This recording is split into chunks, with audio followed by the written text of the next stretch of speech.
Okey, masih bersama kami dalam program Bual Bicara Hawa, inspirasi wanita masa ini. Wanita luar biasa. Dan kita masih lagi dengan tetamu istimewa kita yang akan membincangkan topik tentang penjagaan kesihatan mental di fasa endemik bersama Puan Anita. Okey, baiklah, tadi sebelum masa break tadi kita ada bersembang sikit dengan Puan Anita pasal adjustment. Sebenarnya itu sebenarnya yang kalau kita dengan adjustment pun ia penyesuaian diri. Dan kita tahu masa pandemik dulu memang semua duduk rumah, budak-budak duduk rumah, mak bapak pun duduk rumah. Tapi bila buka endemik, fasa industri kerja dah buka. Jadi mereka tak biasa, betul tak? Jadi adalah terjadinya tak pergi sekolah, betul tak? Tak nak bekerja, nak start bisnes sendiri. Jadi mungkin pun boleh rungkaikan sedikit tentang adjustment ni. Macam mana sebenarnya kita nak handle? Betul. Jadi sebenarnya kita kita dah berlaku banyak fasa ya. Terutamanya fasa lockdown. Lockdown tu berbeza dia sebab 3 bulan duduk di rumah tak boleh keluar langsung, tak boleh jumpa orang langsung. Itu berbeza. Kemudian apa yang berlaku dah boleh keluar sikit-sikit dan sebagainya. Tetapi anak-anak ataupun students, pelajar-pelajar, apa yang berlaku, pembelajaran di atas talian diteruskan. Jadi ini membawa maksud mereka dah biasa duduk di rumah. Dia dah biasa dengan tak ada, orang kata law and order tu dah kurang sebenarnya. Sebab mereka dah tak berdisiplin daripada segi tak ada schedule nak pergi sekolah, dah tak ada homework yang begitu banyak. Sebab kita ingat pada waktu itu tak banyak lagi sekolah yang boleh membuat pembelajaran secara virtual, secara atas talian. Jadi mungkin nak bagi kerja rumah menjadi agak sukar, nak membuat pembelajaran seperti biasa agak sukar. Jadi ada terutamanya sekolah kebangsaan yang hours dia lebih pendek. Jadi anak-anak di rumah nak buat apa? Ibu bapa bekerja. Ibu bapa pula nak menjaga anak-anak menjadi susah kerana memberi tumpuan kepada pekerjaan tersebut. Jadi ini yang berlaku. Jadi nak menyesuaikan kembali. Sekarang ni traffic jam. Seolah-olah masa pandemik banyak orang beli kereta kan? Nampak begitu? Okey, jadi kita sebelum ni anak nak pergi sekolah mungkin ada mungkin yang tak mandi terus masuk kelas ke, mungkin ibu bapa ada yang tak mandi juga. Dan terus pergi, mungkin atas pakai jaket, bawah mungkin seluar tidur, contohnya. Jadi bayangkan sekarang nak kembali kepada jadual tersebut, nak melalui sesak, nak lalu trafik kan, nak ada schedule jadual yang padat, nak mengatur makan, minum, kemas rumah, semuanya. Tapi kita kena bergerak. Jadi kita manusia, ini memerlukan orang kata mental preparation, dan juga kita perlu ada that routine dan schedule. Dan seperti saya katakan tadi, barulah kita boleh nak push ourselves. It requires a lot of endurance tau sekarang ni. It's a lot of push. Kita rasa penat. Masih dalam cabaran pandemik, walaupun berada dalam endemik, jadi dia double. Ini yang mungkin banyak orang yang tak perasan. Kemudian kita masih lagi tahu dalam cabaran pandemik sebab COVID-19 masih ada. Kita hidup dan berjuang dengan COVID masih. Mereka yang ada penyakit fizikal yang kronik masih lagi takut. Mereka yang mungkin immunocompromised masih lagi takut. Jadi banyak perkara yang kita perlu lakukan sekarang ini, dan bagi saya a big lesson is jaga kesihatan fizikal kita. Ini penting sebenarnya. Bukan saja penjagaan mental ni, kesihatan mental, tapi fizikal. Sebab banyak orang yang ada NCD, apa-apa saja penyakit kronik, sekarang ini kita kena cuba orang kata penjagaan kesihatan fizikal itu supaya kalaulah berlakunya orang kata COVID, sekarang ni banyak kan influenza dan sebagainya, kita tidak teruk apabila berlaku ataupun dijangkiti. Jadi ini penting. Jadi banyak a lot of lessons. Jadi it's not just kesihatan fizikal tetapi kesihatan mental, tapi kesihatan fizikal juga dua. It's two things now. Dan macam tadi soalan yang saya bagikan contohnya, macam mana nak stick to the routine of the lifestyle untuk tidak rasa stres. Sebab orang yang depressed, you usik sikit pun dah stres, betul tak? Tapi bila you let them change their lifestyle, untuk bagi diorang change lifestyle, macam mana untuk diorang tidak rasa buat rutin tu adalah stres, healthy routine tu. Betul. Jadi sebab tu penting untuk self exploration tau. Banyak orang tanya saya, Puan Anita, tapi saya ni tak tahu sangatlah hobi saya apa. This is the time for you to explore.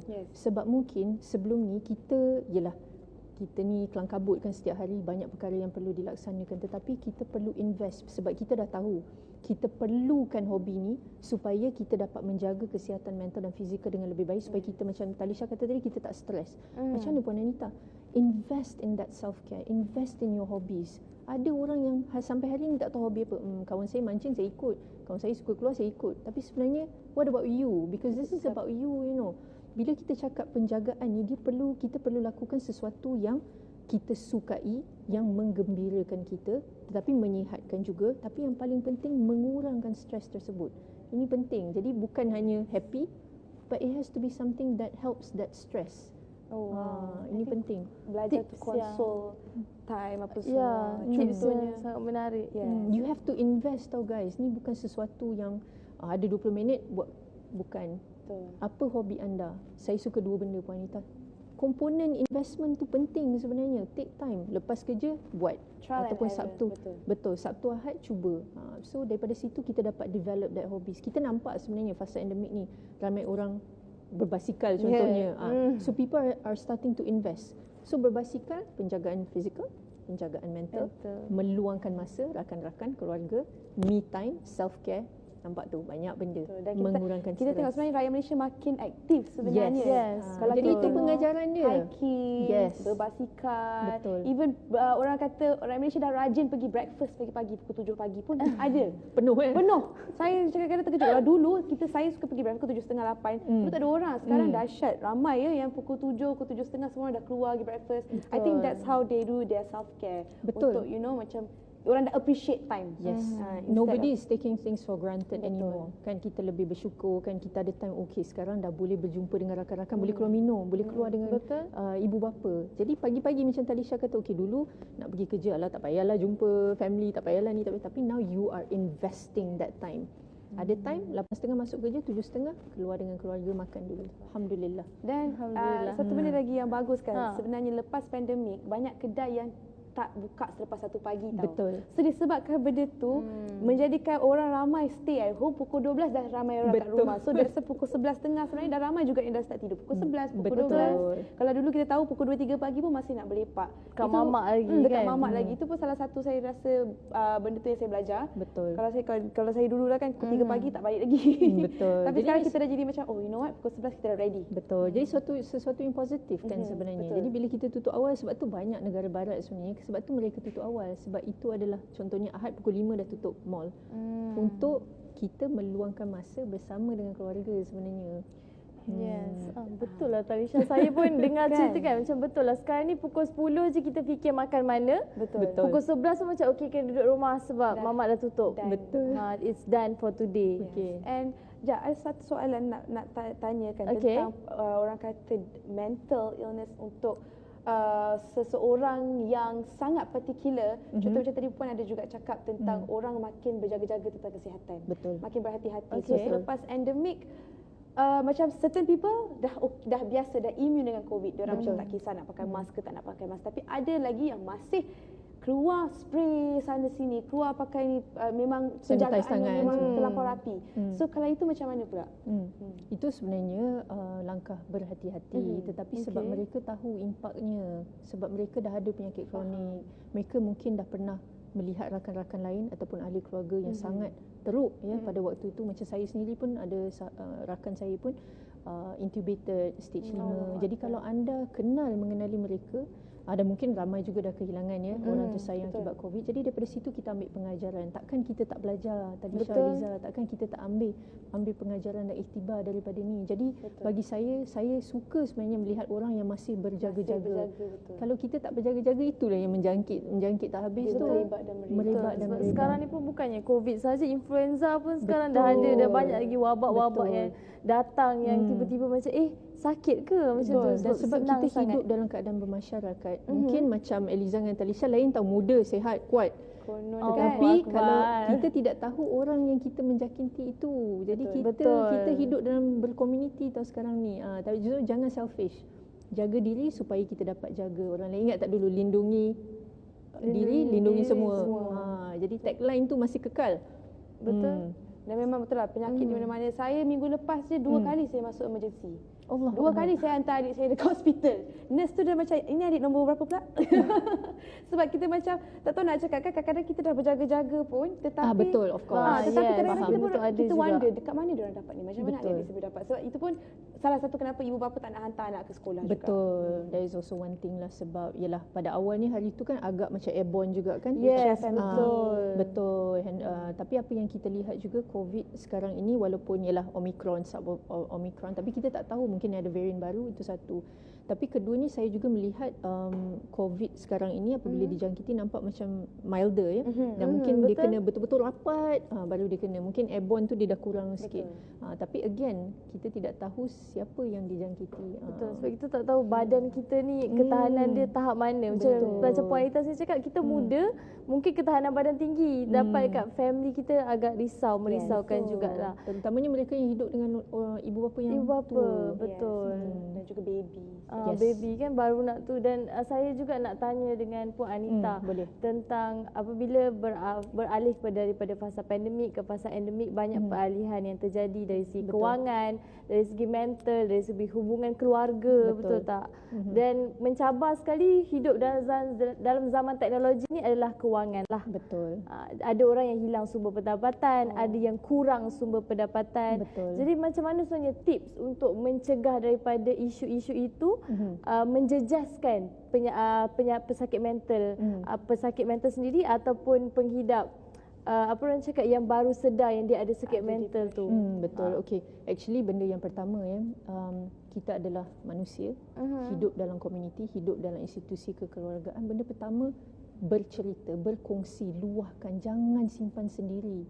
Dia bila kita simpan sendiri itulah bila kita pendam, dia makan dalam. Selalu kita dengar aja makan dalam, makan diri. Tapi sebenarnya betul, benar, sahih. Jadi pertama sekali luahkan. Tetapi bila kita nak luahkan, bila kita nak berkongsi, cari individu yang kita percayai. Cari individu yang sayang, yang sangat care kepada kita so that they have our back. Ini penting sebenarnya.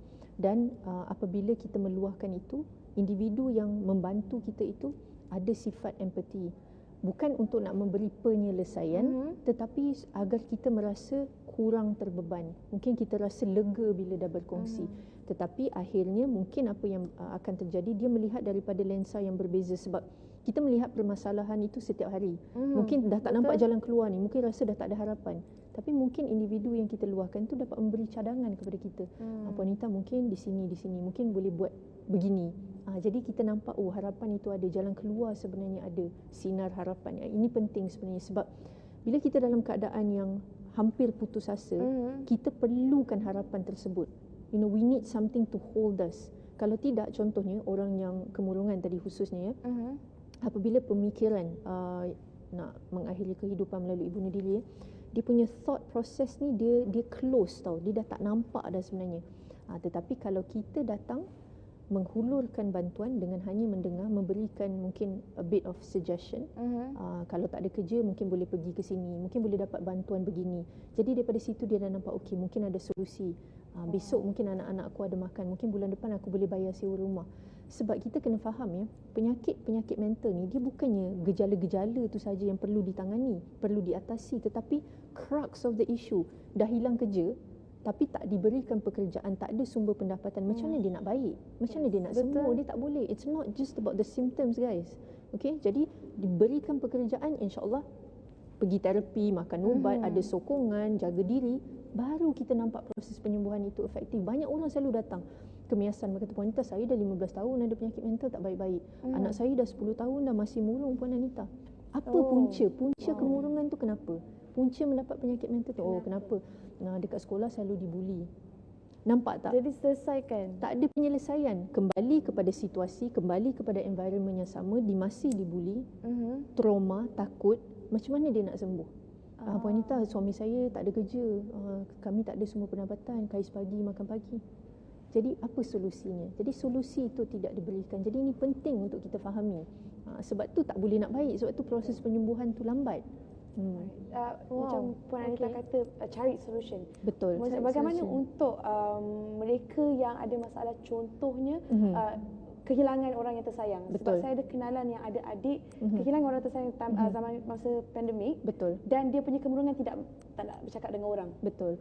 Okey. Jadi ini kompleks ya sebenarnya. Grief tak ada orang kata penghujung, maksudnya there is no set time. Mungkin untuk Talisha kalau kehilangan orang yang tersayang mungkin 5 tahun. Kemudian a bit better.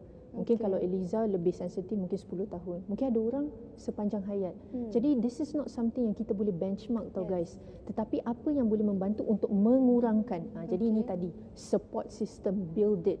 buat perkara-perkara yang kita sukai, buat perkara-perkara benda baru, tambahkan makna dalam kehidupan.